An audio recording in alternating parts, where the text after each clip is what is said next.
छत्तीसगढ़ के बस्तर के घने जंगल, जहां दिन में भी सूरज की किरणें पत्तियों के बीच से छन छन कराती हैं, वहीं किसी दूर गांव में जन्मी थी राधा, जो अपनी खूबसूरती और जिद्दी स्वभाव के लिए जानी जाती थी।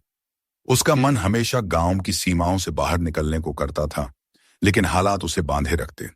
दूसरी ओर पहाड़ियों के बीच सक्रिय था अरविंद, जो कभी एक साधारण कॉलेज का छात्र था, लेकिन हालात और अन्याय ने उसे माओवादी संगठन तक पहुंचा दिया। उसका चेहरा कठोर दिखता, लेकिन आंखों में अब भी कोमलता और अधूरी मोहब्बत छिपी थी। एक रात गांव पर संगठन के दस्ते ने हमला किया।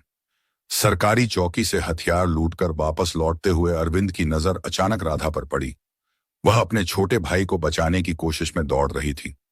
अरविंद ने इशारे से अपने साथियों को पीछे किया और राधा का हाथ पकड़कर कहा, डरो मत, हम तुम्हें नुकसान नहीं पहुंचाएंगे। उसकी आवाज में अजीब सा भरोसा था। राधा ने कांपते हुए उसे देखा, लेकिन उसकी आंखों में कुछ अलग था, दया और आकर्षण।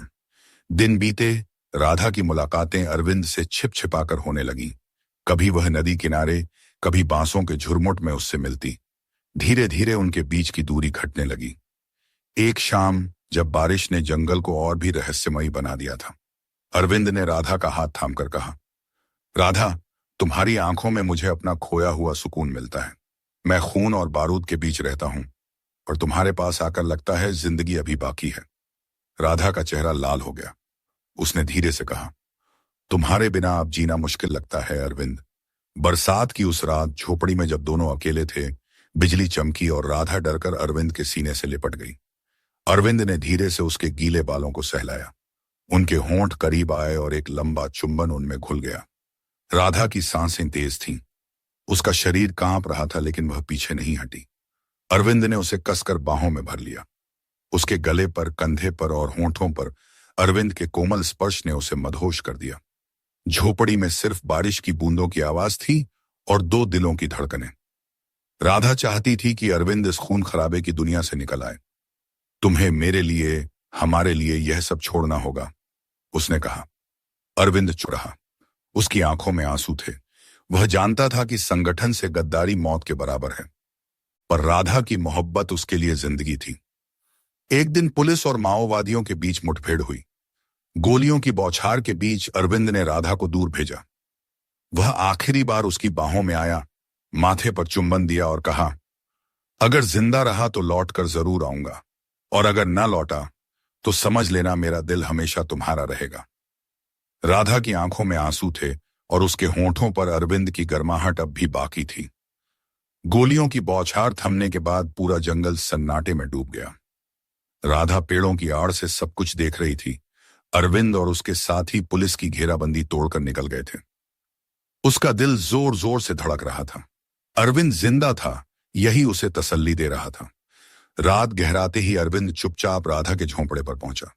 उसका चेहरा थका हुआ था, शरीर पर खरोंचें और खून के धब्बे थे।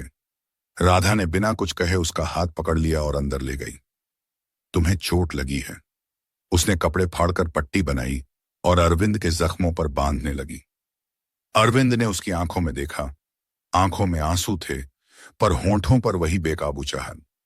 वह बोला, राधा, पता नहीं मैं कब तक जिंदा रहूंगा, पर जब तक हूं, हर सांस तुम्हारे नाम है। उस रात दोनों एक दूसरे के करीब आ गए। राधा ने उसके सीने पर हाथ रखा, उसकी गर्म धड़कनों को महसूस किया। अरविंद ने उसके चेहरे को हथेलियों में थामकर धीरे धीरे होंठों को चूमना शुरू किया। राधा का शरीर कांप उठा, पर उसने खुद को उसके हवाले कर दिया। बरसों का दबा प्यार, डर और चाहत एक साथ फूट पड़े।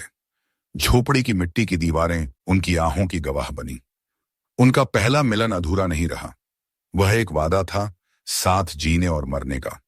सुबह होते ही अरविंद बोला, राधा, यह जिंदगी ज्यादा दिन नहीं चलेगी। पुलिस भी पीछे है और संगठन भी। अगर तुझे मेरे साथ जीना है तो हमें यहां से भागना होगा। राधा ने बिना हिचक सिर हिला दिया। जहां तुम जाओगे मैं चलूंगी। उन्होंने योजना बनाई, जंगल पार करके उड़ीसा की तरफ निकलना और फिर किसी शहर में जाकर नई जिंदगी शुरू करना।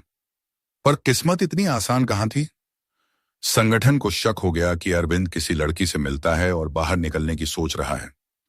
उनके नेता ने आदेश दिया, अगर वह गद्दार निकला तो उसे और उस लड़की दोनों को मौत मिलनी चाहिए। उधर पुलिस भी उसके पीछे लगी थी। अरविंद और राधा के पास वक्त बहुत कम था। भागते हुए कई रातें उन्होंने जंगल में गुजारी, कभी नदी किनारे, कभी पहाड़ की गुफा में। इन खतरनाक रातों में उनका प्यार और भी गहराता चला गया। एक बार गुफा में तेज बारिश के दौरान राधा पूरी तरह भीग गई। अरविंद ने उसे अपनी चादर में लपेट लिया। राधा उसके सीने से चिपक गई और बोली, अगर ये आखिरी रात है तो मैं तुम्हें पूरी तरह चाहना चाहती हूं। उस रात उनकी सांसों की गर्माहट, शरीर का कंपन और आंखों की प्यास ने उन्हें एक कर दिया। अरविंद ने पहली बार महसूस किया कि जिंदगी सिर्फ बंदूक और खून नहीं, आकीब दिप्पा बश रही ताऊ मैं बोलता हूं मांगू नहीं, बल्कि प्यार और स्पर्श से भी बनती है। आखिरकार एक सुबह जब वे गांव की सीमा पार करने वाले थे, संगठन ने उन्हें घेर लिया। साथ ही पुलिस भी पहुंच गई। चारों तरफ गोलियां चलने लगीं। अरविंद ने राधा का हाथ कसकर पकड़ा और चिल्लाया, भाग राधा। लेकिन राधा ने पीछे मुड़कर कहा, मैं तुम्हें छोड़कर नहीं जाऊंगी। दोनों ने एक दूसरे को आखिरी बार चूमा और फिर गोलियों की बौछार के बीच अंधेरे जंगल में गुम हो गए। आज भी बस्तर के उन जंगलों में लोग कहते हैं कि कभी कभी चांदनी रातों में नदी किनारे एक लड़की और एक युवक की छायाएं दिखती हैं, जो हाथों में हाथ डाले चलते हैं। कौन जानता है, अरविंद और राधा मरे या किसी नई जिंदगी की तलाश में कहीं दूर निकल गए।